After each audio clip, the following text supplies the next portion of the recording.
نحمده ونصلي على رسوله الكريم أما بعد أعوذ بالله السميع العليم من الشيطان الرجيم بسم الله الرحمن الرحيم وإذ قلنا للملائكة اسجدوا لآدم فسجدوا إلا إبليس قال أأسجد لمن خلقت طينا قال أرأيتك هذا الذي كرمت علي لئن أخرتني إلى يوم القيامة لأحتنكن ذريته إلا قليلا قال اذهب فمن تبعك منهم فإن جهنم جزاؤكم جزاء موفورا واستفزز من استطعت منهم بصوتك وأجلب عليهم بخيلك ورجلك وشاركهم في الأموال والأولاد وعدهم وما يعدهم الشيطان إلا غرورا۔ حضرات محترم، آج اللہ کی توفیق سے اپنے سبق کا آغاز سورت بنی اسرائیل 15واں پارہ اس کی آیت نمبر 61 سے کرتے ہیں۔ یہاں اللہ رب العزت تخلیق آدم کے بعد اسی جو عزت و شرف عطا کیا، فرشتوں کو اس کے سامنے اس کی برتری کا اعتراف کرنے کا حکم دیا، تو شیطان نے اس وقت اپنی عقل کے گھوڑے دوڑاتے ہوئے اللہ کے حکم کا انکار کر دیا، بلکہ اللہ رب العزت سے بحث کرنے لگا کہ مجھے تو نے آگ سے پیدا کیا، یہ مٹی سے، میں اس کی برتری کیسے مان لوں؟ میں اس سے بہتر ہوں، یہ مجھ سے بہتر نہیں ہے۔ تو اللہ رب العزت نے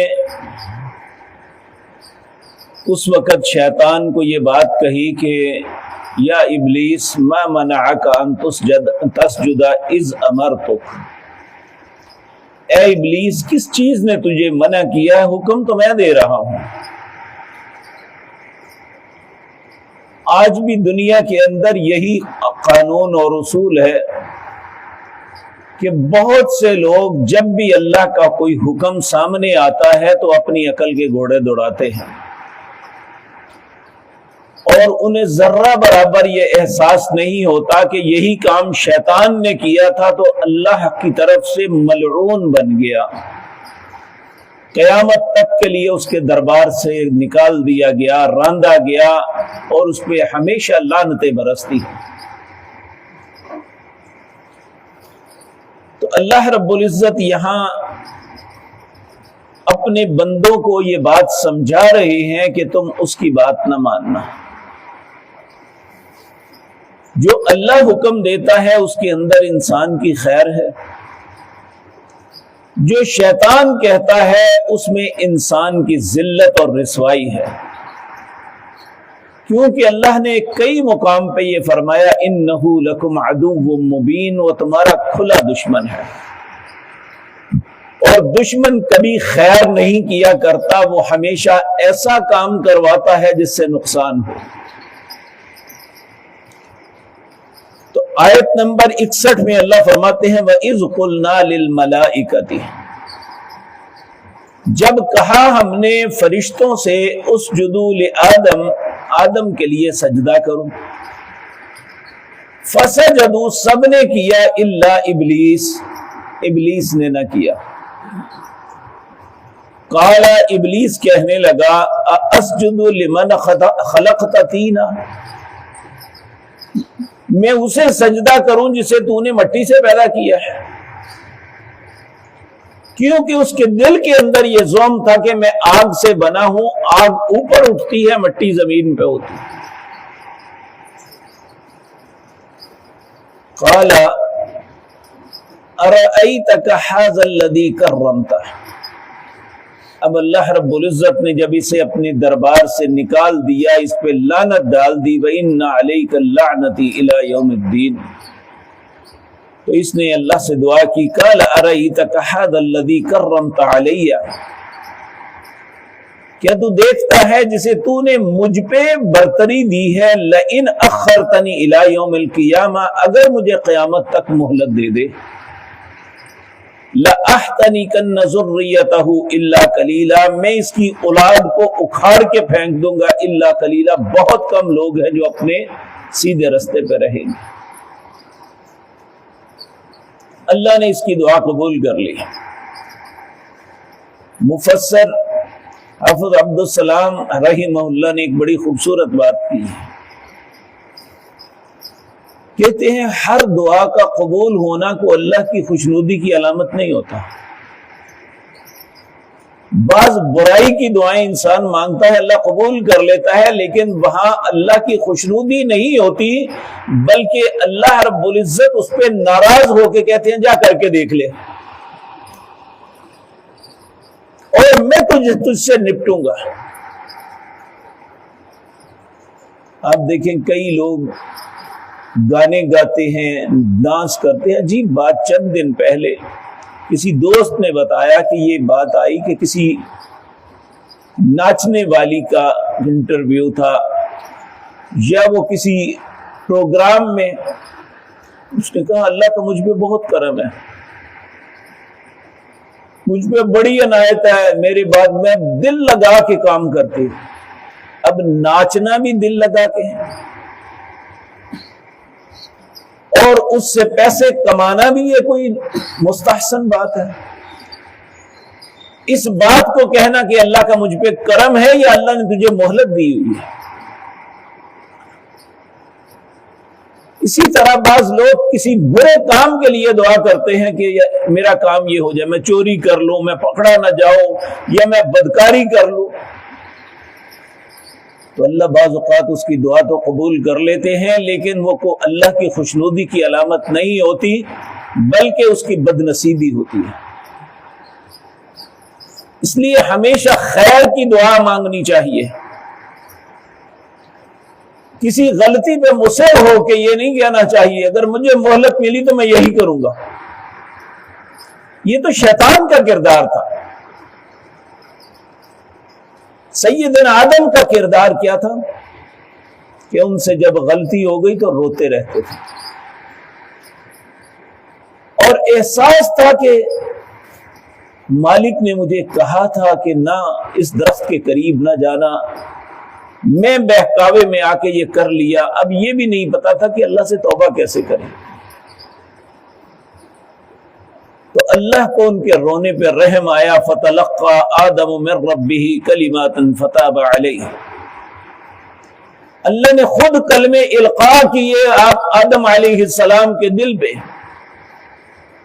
وہ کلمے بھی آتے ہیں قرآن کریم میں، کہا یہ کہو ربنا ظلمنا انفسنا وان لم تغفر لنا وترحمنا لنکونن من الخاسرین، اے میرے رب میں نے اپنی جان پہ ظلم کیا ہے، وَإِن لَّمْ تَغْفِرْ لَنَا وَتَرْحَمْنَا، اگر تو نے مجھے معاف نہ کیا، مجھ پہ رحم نہ کیا تو میں تو خسارہ پانے والا ہو جاؤں۔ تو اللہ فرماتے ہیں میں نے پھر ان کی دعا کو قبول کر لیا، انہیں معاف کر دیا، لیکن شیطان غلطی کر کے اڑ گیا اپنی جگہ پہ، کہنے لگا لئن اخرتنی الی یوم القیامت لاحتنکن ذریتہ الا قلیلا، اگر مجھے قیامت تک مہلت دے دے تو میں اس کی اولاد کو اکھاڑ کے رکھ دوں گا،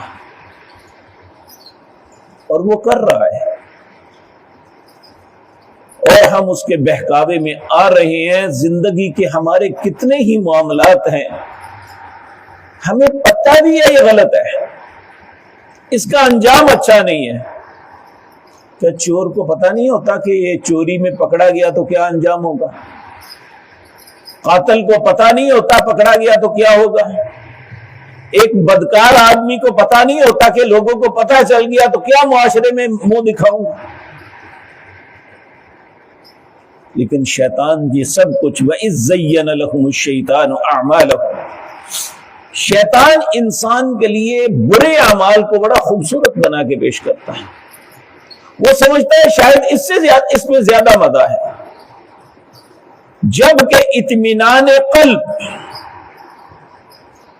اللہ نے نیکی کے اندر رکھا ہے۔ ایک انسان چوری کا پیسہ لے تو ہر وقت دھڑکتا رہتا ہے کہیں پکڑا نہ جاؤں، پتہ نہ چل جائے۔ ایک شخص محنت کر کے کما کے لاتا ہے، اسے فکر ہی کوئی نہیں کہ میں نے محنت کی ہے اور اس کی اجرت ملی ہے، یا میں نے کام کاروبار کیا ہے اور اس میں اللہ نے منافع دیا ہے، اسے کیا فکر ہے؟ اس کے ذہن میں کوئی خلش نہیں ہوتی۔ لیکن ایک برے انسان کے ذہن میں خلش رہتی ہے کہ میں نے یہ غلط کام کیا ہوا ہے۔ لیکن بعض کا ضمیر تو بعض اوقات جاگ پڑتا ہے، وہ اللہ سے توبہ کر لیتے ہیں۔ کتنے ہی بد نصیب ایسے ہیں جو بے توبہ مر جاتے ہیں اور شیطان کے ساتھ ان کا انجام ہو جاتا ہے۔ تو اللہ رب العزت فرماتے ہیں قال اذهب، چیلنج کیا ہے، جا پھر، فمن تبعك منهم فإن جہنم جزاؤكم جزاء موفورا، جو تیری بات مانے گا ان میں سے اس کے لیے جہنم ہے، جزاؤکم، تیرے لیے بھی اس کا بدلہ جہنم ہے جو تو نے بہکایا، اور جو تیرے بہکاوے میں آیا اس کی جزا بھی جہنم ہے۔ اللہ ہم سب پہ رحم فرمائے۔ جزاء موفورا، یہ پورا پورا بدلہ ہے۔ وَاسْتَفْزِزْ مَنِ اسْتَطَعْتَ مِنْهُمْ بِصَوْتِكَ وَأَجْلِبْ عَلَيْهِمْ بِخَيْلِكَ وَرَجِلِكَ، جا، جس طرح ہم پنجابی کہتے ہیں جنہ ٹلا نہیں لالا ہے، فَاسْتَفْزِزْ، جا کوشش کر دے، مَنِ اسْتَطَعْتَ مِنْهُمْ، جتنی بھی کوشش کر سکتا ہے، بِصَوْتِكَ، اپنی آوازوں کے ساتھ۔ یہ گانا بجانا اور بری آوازیں یہ شیطان کی ہیں، کہ اپنی آواز کے ساتھ جب بہکا لے لوگوں کو۔ وَأَجْلِبْ عَلَيْهِمْ بِخَيْلِكَ وَرَجِلِكَ، اپنے سوار اور اپنے پیادے یعنی پیدل دوڑا کے دیکھ لے، یعنی جو تیرے پاس تیرے شتونگڑے ہیں وہ سوار ہیں یا پیدل، جا کوشش کر کے دیکھ لے۔ وَشَارِكْهُمْ فِي الْأَمْوَالِ، ان کے مال میں بھی شریک ہو جا۔ مفسرین لکھتے ہیں مال میں شریک ہونا کیا ہے؟ جو شخص حرام مال کماتا ہے کسی بھی طریقے سے، یا وہ حرام مال خرچ کرتا ہے کسی بھی طریقے سے، تو شیطان اس کے مال میں شراکت دار ہے۔ وَالْأَوْلَادِ، اس کی اولاد میں بھی شریک ہو جا۔ کتنے ہی بد نصیب ہیں جنہیں اللہ اولاد دیتا ہے، وہ کہتے ہیں نہیں مجھے بیٹا فلاں نے دیا ہے، یہ شیطان اس کے ساتھ شریک ہو گیا، کوئی نہیں دے سکتا۔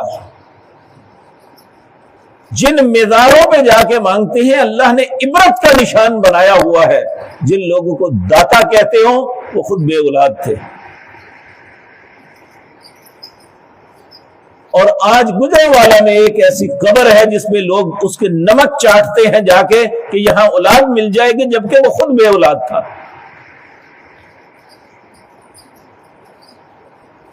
تو اللہ رب العزت فرماتے ہیں وَشَارِكُهُمْ فِي الْأَمْوَالِ وَالْأَوْلَادِ، ان کے مالوں میں بھی شریک ہو جا، ان کی اولادوں میں بھی جا، جو ہوتا ہے کر لے۔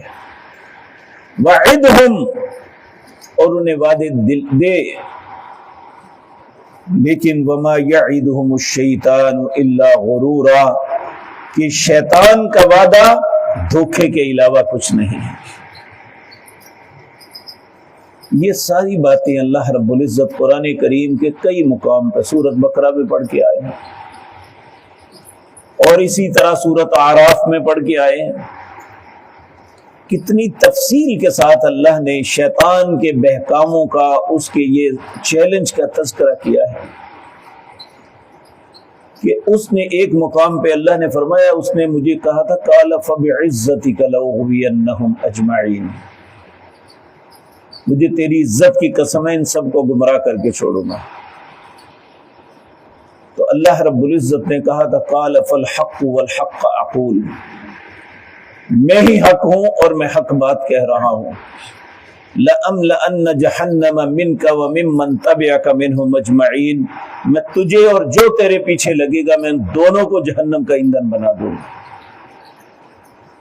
آج ہم بہت سی غلطیاں کرنے کے باوجود کتنی ڈٹھائی سے یہ بات کہتے ہیں، لو جی آگ میں جلانا یہ تو بڑا ظلم ہے، تو جو ظلم ہم کر رہے ہیں ہمیں نہیں احساس؟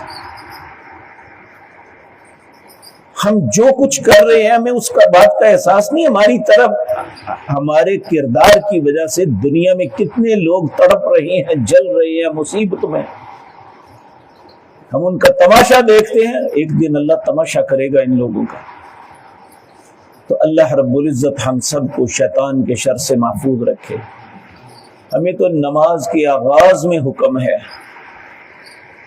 کہ وَإِذَا قَرَأْتَ الْقُرْآنُ فَاسْتَعِذْ بِاللَّهِ، جب بھی قرآن بھی پڑھنے لگو تو اللہ سے پناہ طلب کر کے پڑھو، کیونکہ اللہ کی پناہ ہی ہمیں شیطان سے محفوظ رکھ سکتی ہے، وگرنہ کوئی رستہ نہیں ہے کہ ہم شیطان کی شرارتوں سے، اس کی خباثتوں سے بچ سکیں۔ سب سے زیادہ شیطان واش روم میں حملہ کرتا ہے۔ جب انسان پاکیزگی کی حالت میں نہیں ہوتا تو کہا جب داخل ہو تو اللہ سے یہ دعا کر کے جاؤ، بسم اللہ اللہم انی اعوذ بک من الخبث والخبائث، اے اللہ تیرے نام سے میں داخل ہو رہا ہوں اور تیری پناہ میں آتا ہوں ہر خبیث جنس اور ہر خبیث جننی سے، جو شیطان ہے اس کی پناہ میں آتا ہوں۔ تو اللہ رب العزت زندگی کے ہر معاملے میں بھی ہمیں اپنی پناہ عطا فرمائے اور شیطان کے شر سے اور اپنے نفس کے شر سے محفوظ فرمائے، تاکہ قیامت کی ذلتوں سے ہم بچ سکیں۔ یہی ایک رستہ ہے۔ اگر پہلی بات تو شیطان کے شر سے اپنے آپ کو بچائیں، اگر انسان کسی وقت بہک جاتا ہے، غلطی کر لیتا ہے، تو اسے آدم علیہ السلام کا کردار ادا کرنا چاہیے کہ اپنے ضمیر کی ملامت پہ آوا اکان رکھ کے اللہ سے توبہ کر لینی چاہیے۔ یہی انسان کے لیے دنیا اور آخرت کی کامیابی کا رستہ ہے۔ اللہ یہ باتیں مجھے اور آپ کو سمجھنے اور ان پہ عمل کی توفیق عطا فرمائے۔ اقول قولی ھذا واستغفر اللہ لی۔ قرآن حدیث ٹی وی چینل کو سبسکرائب کریں، ویڈیوز کو لائک اور شیئر کریں۔